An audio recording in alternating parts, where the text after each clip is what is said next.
Now, in being one of this tiny number of students, black students, and being at the top of your class, and being on the law review, already people must be saying, watch that young man. He's a leader now, and he's going to be a leader in the future.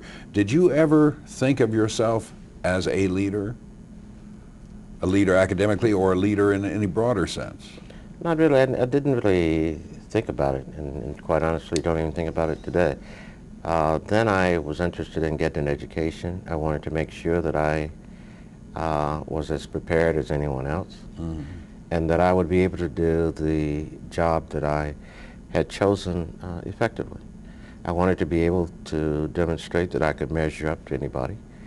And so I worked hard, and I didn't really think about leadership or whatever role I would play as a leader in that respect. But in a sense, you're the leading scholar in the school, or among the leading scholars in the school, and by virtue of being a member of this tiny minority in the school, a leader in that sense too. So you must have known that others are looking to you for some kind of leadership.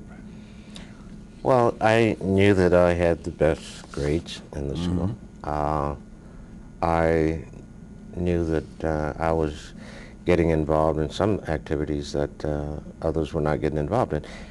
But again, I never thought about it as a leader, and it didn't really come to my attention at that time. So there was so much more that we had to do. Getting out of that law school, getting by the bar, which was a chore in itself, and then getting out to practice, because we didn't have that many blacks practicing law in North Carolina. And so those were the areas that I was concentrating on more than anything else. Did you ever have the feeling during this early period in your life, both college, the master's degree, then law school, then a subsequent master's degree, that other people are watching me, that in any way I'm a representative of others? I've got to do well in order to demonstrate to them that it can be done? I thought of that only with respect to my father and mother, who insisted that I go out and do well. And they made those comparisons. I didn't really think about it in terms of others looking at me or toward me for any kind of leadership role or any kind of example. Again, you know, with your upbringing, you're taught to study hard, do the right thing, and you will be able to succeed. And so that's the philosophy that I was following. But you must have, or maybe not, but I guess you must have thought that, fairly or not, other people, white people, will look at you, and if you fail, you're representing the failure of the race, fairly or not. Well, was that ever a part of the calculation? Sure, that's true. I knew that. I went to law school, and I was immediately drafted in service. And I always attributed that to the fact that I was going to a white law school. You know? And we worked out an arrangement where I could go into reserve. So I went into reserve on that. And then in my community, there was concern about my going to this white school. A lot of the white kids weren't able to go to that school or get into the law school, and there was some resentment in that respect. But overall, I think I look at it as kind of a learning opportunity for me and for a number of the people there in the community. Now, what about in the black community? If there's resentment in the white community that little Johnny Johnson down the street should have gone to Chapel Hill and instead Chambers is going, in the black community there must have been a sort of opposite, prideful reaction. Well, I think there was some of that. There were some people who were quite pleased that we were going, because, you know, I think a lot of people felt that getting out and practicing law would provide some opportunity. We're talking about a lot of black people, opportunities for them as well. They were experiencing the same kind of problems that my father experienced. Sure. We still had an all-white court and a white system of justice. And the black people in my hometown were experiencing this every day. And anything that looked like it was bringing some change to that system was welcomed. I wonder if on the occasions when you come home while in law school, did people bombard you with legal questions? What about this? What about that? I don't recall that. My father ran a garage, and growing up, I worked in the garage. And the questions I was bombarded with at that time were like, what do I need to do with this carburetor or with this generator, or not what are my legal rights. Can you still answer those questions today? They change cars so much today that I don't know what I don't think they have a generator anymore. Now, one thing that has characterized, or seems to have characterized your career, is a kind of coolness, a little reserve, as opposed to a flamboyance that one associates with other kind. Is this conscious, or is it simply just you? I think it's some of both. You know, I watched Jack Greenberg operate. I watched Jim Napert operate. And I compared them with the Thurgood Marshall. And I thought that what Jack was doing, or his approach, was a way of having greater effect on a judge or on a jury than the flamboyance that I saw among a lot of attorneys.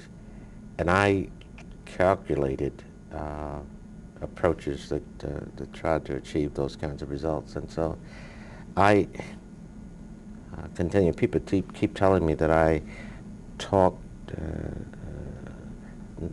too softly, or I do things that people can't hear or understand or whatever. But that's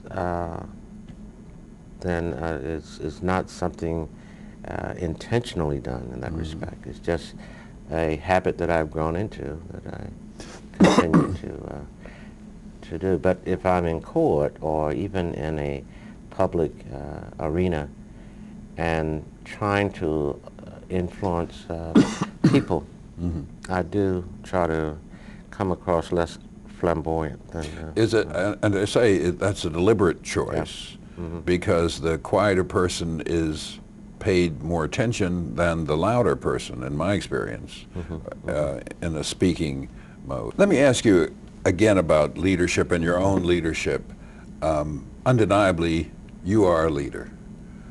By virtue of the work that you've done over the past several years, by the positions you have held and do now held, you are someone who is listened to and to whom others look for guidance and direction.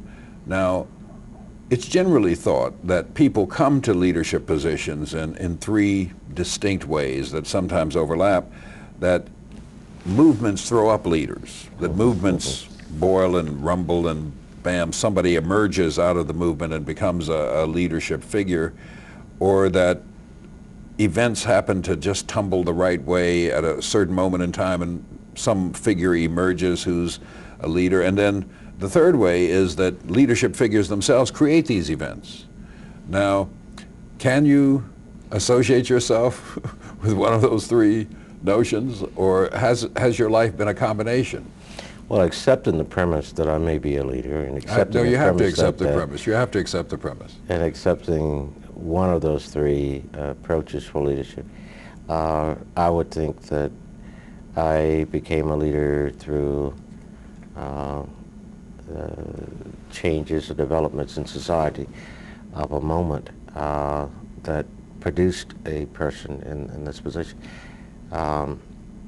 I really haven't calculated anything, and I wouldn't be interested in doing that.